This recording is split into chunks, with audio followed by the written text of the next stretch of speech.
त्यांना माझा प्रश्न आहे, वृंदावनची माती कशी आहे? वृंदावन मध्ये फिरत असताना रमण रीतीमध्ये गेला असेल ना आपण, रमण रीती किंवा यमुनाजी मध्ये गेला की नाही? मग वृंदावनची माती कशी आहे? वाळू कशी आहे? रेत कशी आहे? काय माहित महाराज, हा मी नावाच पाहत होतो, बोटच पाहत होतो, कोण रीती पाहिलं. आम्ही वृंदावनला फिरायला गेलो महाराज, सर्वे करायला नाही. बरोबर आहे. आम्ही जमनाजी मध्ये जातो, त्या बोट पाहतो, नाव पाहतो, नावेत बसायची इच्छा होतो. ऐका ऐका ऐका, वृंदावनला गेलात ना, वृंदावनची माती कशी आहे? माती वृंदावनचा कोणताही कण उचलून बघा, एक कण तुम्हाला गौर वर्णाचा दिसेल, दुसरा वर्ण तुम्हाला श्याम वर्णाचा दिसेल. याचा अर्थ एक गोरा दिसेल आणि एक कण सावळा दिसेल. याचा अर्थ अयोध्येचे संत सांगतात, अयोध्येचे संत जेव्हा वृंदावनला आले ना, जमुना नदीमध्ये स्नान करतात, मुठभर ओंजळभर रेती काढतात, शिष्याला म्हणतात, बोला बाळांनो, ही रेती कशी दिसते? गुरुजी रेती आहे. काय दिसतं? रेती आहे. ह्याच्यामध्ये काय दिसतं? काय दिसतं गुरुदेवा? हे कंकड दिसते. कशी आहे? एक काळा एक गोरा. याचा अर्थ नाही कळत गुरुदेव. अयोध्येचा महात्मा सांगतो, बाळा, जे काळा कंकड आहे ना, तो माझा सावळा सलोना गोपाल कृष्ण आहे, आणि जो गोरा कंकड आहे ना, तीच माझी श्रीजी आहे. वृंदावनच्या कणा कणामध्ये राधा आणि श्याम बसलेला आहे. वृंदावन सर्वसामान्य समजू नका.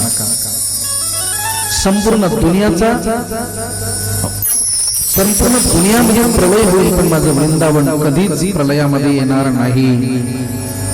क्यों? तीर्थांचा राजा कोणता आहे? तीर्थराज. तीर्थांचा राजा मी नाही.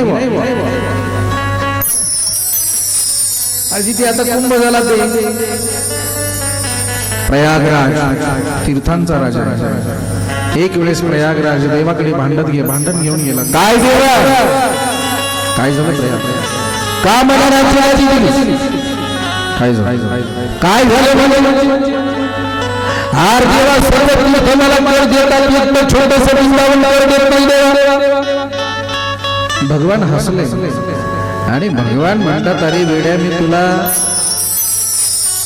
तीर्थाचा राजा बनवलंय, माझ्या घराचा. ऐकताय ना? अरे प्रयाग, मी तुला तीर्थाचा राजा बनवलं, माझ्या घराचा नाही. सर्व जरी तीर्थ असले तरी वृंदावन तीर्थामध्ये मोडू नकोस. वृंदावन तीर्थ नाही, वृंदावन माझं घर आहे. इसलिए मेरे नाथ, दुनिया का राज हो सकता है, लेकिन मेरा वृंदावन कभी नहीं. छोटा सा वृंदावन, छोटा सा वृंदावन की महिमा बहुत प्यारी है. म्हणून वृंदावनचा प्रत्येक कण कण एक श्याम वर्ण, एक गौर वर्ण. श्याम वर्णाचा कडा कण कण में ऐसा बसाय मेरा ठाकूरजी, कणा कणामध्ये माझी बसली श्रीजी. मेरे नाथ, वृंदावनचे जर आपण वृक्ष बघितले असतील, तुम्ही जेवढ्या माता गेला, जेवढे पिता गेला, पुरुष मंडळी, माता मावळ्यांना, तुम्ही जे वृंदावनला गेला, प्रदक्षिणा केली का? जे गेले त्यांनी जर वृंदावनची 11 किलोमीटरची प्रदक्षिणा केली असेल, गिरिराजीची 21 किलोमीटरची प्रदक्षिणा केली असेल, तर हातवर घ्या. जाऊ द्या, 21 किलोमीटर, 11 किलोमीटरची वृंदावनची परिक्रमा जर केली असेल तर हातवर घ्या. मला सांगायला सोपं जाईल. नाही, तिकडे वृंदावनची प्रदक्षिणा केली का? प्रदक्षिणा नाही. बरोबर आहे तुम्ही. आम्ही वृंदावनला फक्त फिरायला जातो महाराज, प्रदक्षिणा करायला तुम्ही जातो. अच्छा, तुम्ही बिहारी घ्यायचा, तुम्ही कुठे थांबलात ते मला माहिती नाही. जमनाजीकडे जात असताना कालिया दह आहे, कालिया पुराणा कालिदह आणि कालिया दह, जिथे कालिया नागाला मारला. तुम्ही तिथे गेलाच असाल, कारण तिथेच बोट वगैरे, केशी घाट आहे पुढे, केशी घाट, जिथे बोट वगैरे असतात ना, ते नाव वगैरे, त्याच्या पुढचा तो केशी घाट आहे, जिथे केशी त्याला मारलं, आणि थोडे त्याच्या अलीकडे कालिया डोह आहे. आणि अगदी तिथेच जिथे आपण नाव वगैरे बघतो, चीर वस्त्र हरणाचं कदंबाचं झाड आहे, वृक्ष. त्या रोडला जर तुम्ही कधी गेलात ना थोडं अलीकडे पुराण कालियादहच्या साईडला तिथे दिसेल, परिक्रमा केली नसेल तर आणि जर केली असेल तर पाणी घाट वृंदावनच्या टोकाला म्हणजे पूर्वीला पाणी घाट म्हणून एक आहे, त्या घाटाचं नाव आहे पाणी पाणी पाणी पाणी घाट. रोडवर गेला ना तुम्हाला बरोबर सेंटरला वृक्ष दिसेल, रोडवर वृक्ष आहे आणि दोन्ही बाजूला डांबरी रोड आहे, मधात रस्त्यामध्ये वृक्ष आहे, पण त्या वृक्षाला कापलं. परिक्रमा मार्गाने बघितलं तुम्ही वृंदावनला बहुतांश आश्रमामध्ये जर बघितलं ना, अरे जर मध्ये एखादं वृक्ष आहे तर त्या वृक्षाला तोडत नाहीत रे. ज्यावेळेस आम्हाला तो स्लॅब तयार करायचा त्यावेळेस तो काय मिस्त्री त्या वृक्षाला गोल राऊंड करतो, त्याला सेफ ठेवतो आणि बाजूला तो स्लॅब टाकतो. याचा अर्थ वृक्ष तोडला जात नाही. का तोडला जात नाही? कारण माझ्या ब्रिजवासियांचं मान्य आहे वृक्ष हा वृक्ष नाहीये. वृंदावनचा प्रत्येक वृक्ष फार मोठा तपस्वी साधू आहे, म्हणून त्या वृक्षाला सुद्धा तोडलं जात नाही.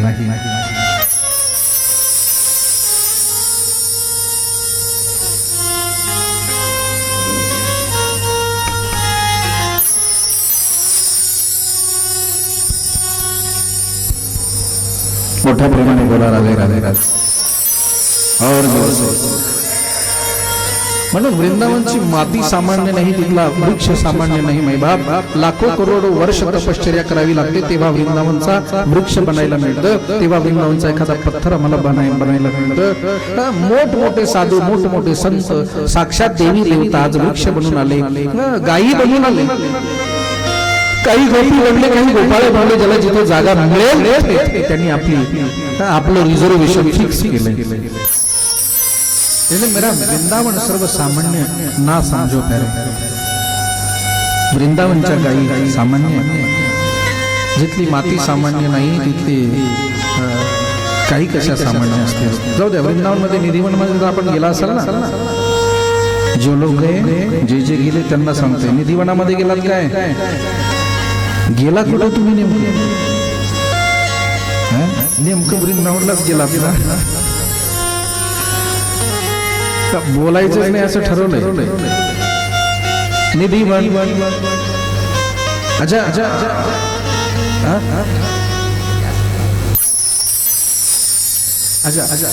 हा निधिवन तुम्हाला ते नाव लक्षात नसेल तर ते नाही का कृष्णाने रासलीला केली, ते झाडं एकात एक गुंतलेले आणि ते क्रॉस रस्त्याने मधून फिरत बाकी बिहारी जिथे प्रागट्य झालं ते स्थान निधिवन, जिथे भगवंतांनी रासलीला केला.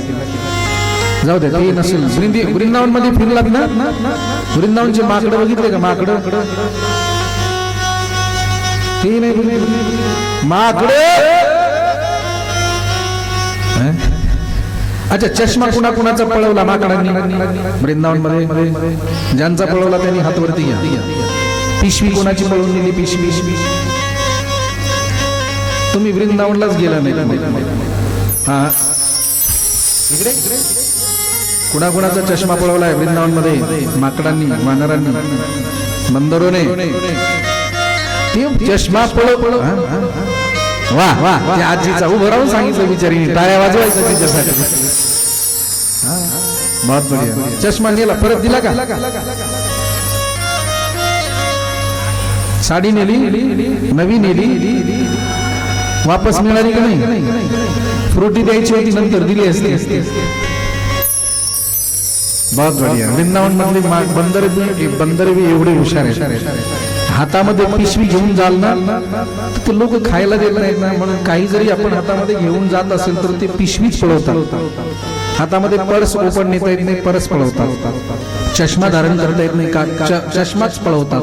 पण एक वाक्य आहे का, त्याने काहीही नेऊ द्या, लगेच जर त्यांना काही खायला दिलं ना ते वापस देतात. तुम्ही जर कंजूसी केली, देऊ का नको, देऊ का नको, देऊ का नको, 50 रुपयाची फ्रुटी दी, 10 रुपयाची फ्रुटी जर नाही दिली ना मग ते फाडून तोडून फेकून देतो. बंदर कोण आहेत नाही. अरे बंदर सर्वसामान्य समजू नका, हीच बंदर तर माझ्या भगवंताची सखी आहे.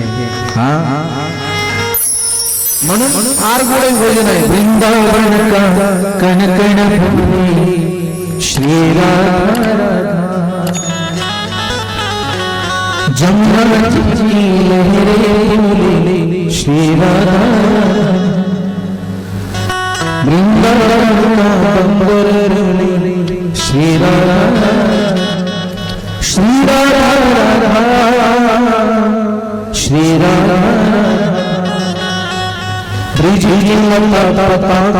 बोले श्री राधा वृंदावनच्या कणाकणामध्ये माझी राधा निवास करते मेघा श्यामजी निवास करते परंतु वृंदावनची महाराणी माझी स्थिती आहे ना राधा राणी आहे ना राधा आणि कृष्ण जोड आहे याचं उत्तर आधी जाणून घ्या लोकांच्या दृष्टीने एक जण मला शिकलेला आधी शिकलेला सर्वच नाही पण काही काही आधी शिकलेले फारच झुकलेले असतात क्षमा मागून बोलेल सत्य ज्याला आपला अध्यात्म काहीच माहिती नाही ना ते फार हुकलेले असतात एक जण माझ्याकडे कॉलेज समोर आला मला म्हणला बाबाजी आप राधा जी और कृष्ण जी की लव स्टोरी बहुत बढ़िया बताते हो कृपया हमें आज लव स्टोरी बता देना म्हणजे ते म्हणलं राधा कृष्णाची तुम्ही लव स्टोरी फार सुंदर सांगता आम्हाला राधा कृष्णाची लव स्टोरी ऐकायची ती लव स्टोरी करायला काय अर्चन परशी आहे होय त्याला काही परीक्षा समजतोय माझ्या राधाला आरची समजतो लव्ह स्टोरी म्हणणं अरे प्रेमाचा अर्थ तरी आम्हाला माहित नाही ज्याला आम्ही प्रेम म्हणतो ना मला प्रेम सांगत बसायचं नाही आज केवळ आमची वासना कसलं प्रेम एका वाक्यामध्ये बोलेल बाबा जिथे सर्व भावना तिथे प्रेम होतं आमच्या फक्त वासना शिल्लक आहे काय प्रेम करतोय हे प्रेम प्रेमच जर असेल तर आम्ही चेहरा बघून प्रेम केलं नसतं प्रेम शरीरावर नाही प्रेम अंतःकरणावरती केलं जातं त्याला प्रेम म्हणतात आम्हाला रूप सुंदर पाहिजे गोरं रूप पाहिजे हरणासारखे डोळे पाहिजे आम्हाला सुंदर दिसायला पाहिजे एखाद्या नटीसारखं दिसायला पाहिजे मग आमचं प्रेम होतं याला प्रेम म्हणतात अरे अंग असं तरी प्रेम होते पांगली असली तरी प्रेम होते महाराज थोडा सुद्धा रंग गोरा नाही काळी कुंकुळी तरी असेल तरी सुद्धा प्रेम करता येतं जर प्रेम असेल प्रेम शरीरावरती प्रेम हृदयावरती केलं जातं आणि जे शरीरावरती केलं जातं त्याला प्रेम म्हणत नाही त्याला वासना म्हणतात हे आमचं प्रेम आहे आमचं प्रेम नाही फक्त आमचं अज्ञानपण आहे कॉलेजमध्ये फक्त शब्द दिला बापाला सुद्धा ऐकत नाही बाप्पा मी तिला शब्द दिला तिच्याशिवाय मी जगू शकत मर मर मर मर किती दिवस चालतं रे प्रेम हे माझ्या ताईनं मी दरवर्षी सांगत असेल बहुतेक मी कुठेही सांगतो माझ्या ताईनं माझ्या अक्कानं ऐका तुमचे दिवस झाले आता तुम्हाला या भावाचा हात जोडून कळकळीची विनंती आहे दिवस तुमचे आले पूर्वी मुलांना मुलगी बघायला जाण्याची वेळ मुलगी बघायला मुलगा यायचा मुलीला खाली मान घालून बसावं लागत होतं मुलीला उत्तर द्यावं लागत होती आता तुमचा काळ आला तुमचा थाटात तुम्ही बसा आणि त्यात नवरदेवाला प्रश्न करा का रे किती शिकलास ते म्हणेल 10वी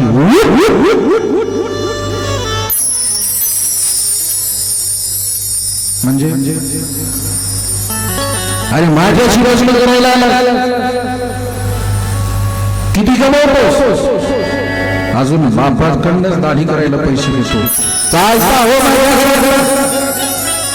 आता काळ तुमचा तुम्ही चॉईस करायचं फक्त एकच काम करा पसंती तुमची आहे प्रेम आपले सुद्धा 35 तुकडे नाही झाले पाहिजे आणि त्या बापाला बरोबर बदलण्याची वेळ आली नाही पाहिजे एवढंच भावाचं ऐका तुमचं जीवन सफल होईल प्रेमाच्या नावाखाली 35 तुकडे होतात रे जरा विचार करा प्रत्येक बापाने स्वप्न रंगवलेलं असतं माझ्या लेकराचं माझ्या ताईचं असं लग्न थाटात करेल असं लग्न करेल तिचा सुखाने संसार झाला पाहिजे आणि आम्ही काय करतो मला फार काही बोलायचं नाही फक्त माझं एकच म्हणणं आहे तुम्हाला माझा इशारा समजून घ्या अरे आपल्या बापाने आपल्या पित्याने एवढे रंगवलेले स्वप्न त्या स्वप्नांचा चकनाचूर होता कामा नाही हीच या भावाची प्रार्थना तुमच्या चरणावरती असेल एवढं जरी ऐकलं तरी आपली कथा सफल झाली सार्थक झाली काही करण्याची गरज आज तुमचे दिवस आले, फार दिवस आले. खूप शिका माझ्या त्यांना, खूप शिका, खूप मोठ्या व्हा. आयुष्यभर त्या पित्याला ताट मांडीने स्वाभिमानाने समाजामध्ये सांगता यावं, ही माझी लेक आहे, ही माझी कन्या आहे. अरे ज्यावेळेस शिकून एखादे मोठे अधिकारी हो ना, ज्यावेळेस म्हणजे IAS अधिकारी हो ना, कलेक्टर हो, अरे आमदार खासदार हो ना, आमची लेक जात असताना तो बापवाले करून चालतो, अरे माझी लेक आहे, माझी लेक. आणि तिच्या नावाने जेव्हा त्या बापाची ओळख होते ना, त्याच्यासारखा आनंद त्या बापाला जगाच्या पाठीवर दुसरा कुठलाच नसतो. दिवस आले तुमचे, खूप शिका, खूप मोठे व्हा. हे ज्याला प्रेम म्हणतो ना, पण याच्या नादाला तर अजिबात लागायचं नाही. हे भाऊ म्हणून तुम्हाला सांगते माझ्या मित्रांनो, हे प्रेम वगैरे काही नसतं, हे फक्त नाटक आहे. प्रेम करायचं असेल माझ्या राधा राणी सारखं करा, प्रेम करायचं असेल मीराजी सारखं करा, त्याला तेव्हा मानेल, त्याला प्रेम म्हणतात. चेहरा बघून तर कोणी प्रेम करेल? प्रेम कसं करायचं माहिती? प्रेम या जगाच्या पाठीवर एकाने सत्य केलं. देव जर सोडला ना, नाही भक्त आणि देवाचं प्रेम, त्यांच्यासारखं प्रेम एकानेच केलं. न बघता सुद्धा निस्वार्थ प्रेम करणार एकच पात्र आहे. त्याने बघितलं सुद्धा नाही आम्हाला, आमच्यावरती प्रेम करणार एकच पात्र आहे, त्याच्या पाठीमागे दुसरं पात्र आहे. आम्हाला न बघता काळा आहे का गोरा आहे, ट्रेंड आहे का उंच आहे, कसा आहे हे सुद्धा आम्हाला तिला माहिती नाही. आम्हाला न बघता प्रेम करणार एकच पात्र आहे, त्याचं नाव आहे माय. ज्यावेळेस तिला कळतं ना माझ्या पोटामध्ये माझं बालक आहे, अरे त्या बालकाला वेदना होऊ नये म्हणून ती माऊली आपला आवडतं खाद्य सुद्धा त्याग करते, त्या लेकराला वेदना होऊ नये म्हणून स्वतः वेदना सहन करते. पोटामधल्या बाळाला ज्यावेळेस ते लात मारतं ना, तिला वेदना होतात, पण त्या वेदना तिला आनंददायी ठरतात रे. एकदा का पोटात आला ना, तेव्हापासून माझी स्वार्थ मरेपर्यंत प्रेम, तिचं नाव माय. तिचं नाव ज्याला आम्ही प्रेम म्हणतो ना, हे प्रेम बघा ना, हे प्रेम 1-2 वर्ष चालतात, लग्न झालं बघा तुम्ही जगाच्या इतिहासात. लग्न झाल्यानंतर 3 वर्ष मोठे नाटक चालतात, 2 वर्ष लग्न झाल्यानंतर 2 वर्ष बघायचं. जी म्हणेल ती विचारायचं, टीचरला जायचं टीचरला जातो, मनमाडला फिरायला जायचं फिरायला जातो, जसं म्हणेल तसं ऐकायचं. पहिले 2 वर्ष पत्नी बोलतो, पती ऐकते, पुढचे 2 वर्ष आता पती बोलतो, पत्नी ऐकते, आणि नंतर सर्वच वर्ष दोघेही बडबड करतात आणि आखा तालुका ऐकतात. आता त्यांचं कोण ऐकून अरे 2-3 वर्षामध्ये एकमेकांपासून अलग होणारे, एकमेकांपासून सोडचिठ्ठी घेणारी याला प्रेम म्हणतात. याला प्रेम म्हणत नाही. प्रेम केलं माझ्या मीराजीने, प्रेम केलं माझ्या राधाजीने, याला लव्ह स्टोरी म्हणत नाही रे. हे आमच्या जीवनाचं कल्याण करणारी कथा आहे, आम्हाला जीवन शिकवणारी कथा आहे, आम्हाला प्रेम शिकवणारी कथा आहे, वासना शिकवणारी म्हणून वृंदावनात माझ्या श्रीजींना पुकारतो, माझ्या राधाराणीला पुकारतो का? माझ्या वृंदावनची महाराणी श्रीजी आहे, जगाचा बाप, ब्रह्मांडाचा नायक, जिच्या चरणाची सेवा करतो ती माझी राधाराणी, ती राधाराणी. जेव्हा मी असेल तेव्हा कधीतरी बाबाजींसोबत या वृंदावनमध्ये, बाबाजींसोबत या, मलाही आनंद मिळेल गुरुच्या सानिध्यामध्ये, आणि तुम्हाला चप्पा चप्पा प्रत्येक ठिकाण दाखवून देईल. केवळ वृंदावनला फिरण्याच्या उद्देशाने येऊ नका. तुम्हाला जर खरे स्थान बघायचे असतील ना, तर त्या उद्देशाने प्रेमाने बोलणार आहे. जे आम्हाला माहिती नाहीत असे काही स्थान आहे, साधू संत असे भगवंताची साधना करतात ना, देवाची साधना करतात ना, अरे या जगाशी काही घेणं देणं नाही या साधूंना, केवळ माझा भगवंत आणि मी. ये मेरे वृंदावन मेरे प्यारो वृंदावन है बहुत, इसलिए कहते हैं सर्व ब्रह्मांड स्वर्गातील सर्व आज ब्रजमध्ये, आज ब्रजमध्ये ज्याला जिथे जागा मिळेल त्यांनी रिझर्वेशन करून ठेवलं. आणि शेवट 2च देवता राहिले, एकाचं नाव चंद्र आणि सूर्य. देवाकडे रडत आले, काय देवा जी जी तुम्ही होय येणार, मग सर्वांना स्थान द्या, आम्हाला पण स्थान द्या. भगवान म्हणजे आता गाडी बुक झाली आता सीट खाली नाही दोघे नाराज त्यावेळी भगवान म्हणजे अरे चंद्र देवता सूर्य देवता नाराज होऊ नका कॅबिन मध्ये झाले कॅबिन मध्ये बसा चंद्र आणि सूर्य म्हणले कॅबिन द्या नाही तर गाडीची डिक्की द्या पण आम्हाला गोकुळामध्ये न्या म्हणून त्यांना कॅबिन दिली कॅबिन म्हणजे भगवंताची दोन डोळे चंद्र आणि सूर्य प्रत्येक जण वृंदावनामध्ये येऊन बसतो आणि ज्यावेळेस भगवंताचा जन्म होतो ना बाबा सर्वच थैथे नसतात केवळ आपणच नित्य केले असे समजू नका ब्रह्मांड थैथे नसतो का वृंदावन